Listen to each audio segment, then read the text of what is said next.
My brother uninvited my son from his wedding because we found out that it was child-free at the last minute. Now he's devastated because my son cut him off and stopped talking to him. For a little bit of context, I'm a single dad. My family has always helped me in many ways, mostly babysitting when Leo was younger, and even before my son was born. We were all very close. We all live relatively close to each other, so we've been able to keep in touch through weekly gatherings, spending the holidays together, etc. Everyone loves my son, and my son loved them back. However, my brother Jack has always been my son's favorite person. When my son was 3 to 4 years old, Jack and his wife had more flexible jobs than me. Think freelancing versus a 9 to 5, so they always volunteered to look after Leo, something he loved. Almost every month, they would take him to the zoo, the aquarium, or even go camping with him. As my son grew older, he started to develop the same interests as my brother, like video games, photography, and music. When Leo was 9, he told me he wanted to have the same career as his uncle. This is all to say they were extremely close. Last year my brother informed me that he and his girlfriend Mary were getting married. I knew that neither Jack nor his girlfriend believed in marriage, so when I asked them about it, they told me it was all Karen's idea, my sister-in-law's mom. Because Jack and Mary didn't care much about the wedding,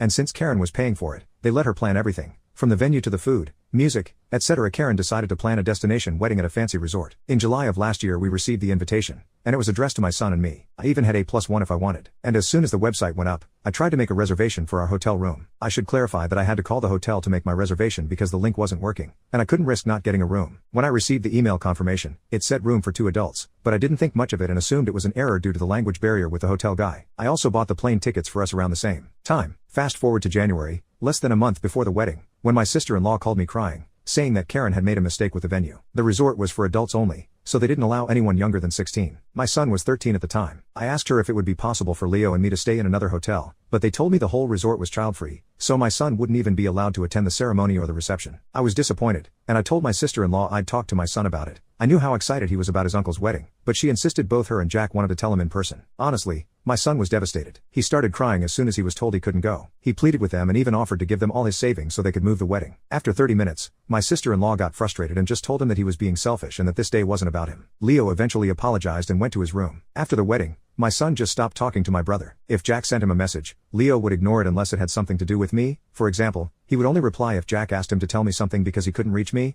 etc. On our family gatherings, Leo would only respond to small questions like can you pass the salt? Or help grandma with the plates, but he would ignore my brother if Jack or Mary tried to start a conversation or ask him about the school, etc. A month after the wedding, Jack and Mary offered to take him for a special vacation during spring break to make up for the wedding. However, my son ignored them and later told me he didn't want to go with them. It was heartbreaking because I knew how much he wanted to go to that place, and I couldn't afford it yet, but he stuck to his guns. Something similar happened on Leo's birthday. He asked me if I was planning to throw him a party. I do it every year, and when I said yes, he asked me not to invite his aunt and uncle. I tried to convince him to invite them because they're family and they were sorry, but he just said that if they didn't want him on their special day, he didn't want them on his. My brother was crying when I told him he wasn't invited. However, things came to a head this past weekend. We were at my mom's house, and a conversation about Leo's university came up. My mom asked Leo if he was still planning on going to the same university as Jack and that he should start planning for that, but my son replied that he wasn't interested anymore and he had chosen to study something else. Then my mom said, I thought you wanted to be like your uncle, and my son just said, why would I want to be like him? At this point I intervened and told Leo he didn't have to be so rude, but the damage was already done. My brother and sister-in-law heard what he said and left shortly after. Last night my brother texted me saying I was an asshole for letting my son continue with this grudge, and he even accused me of being jealous of their relationship, and that's why I wasn't doing anything to fix it. I just told him these were the consequences of his actions and that this was 100% his fault for allowing his past mother-in-law to plan the wedding when she hated my child. He hung up on me. My mom and some other family members think I should force my son to forgive my brother so we can all move on,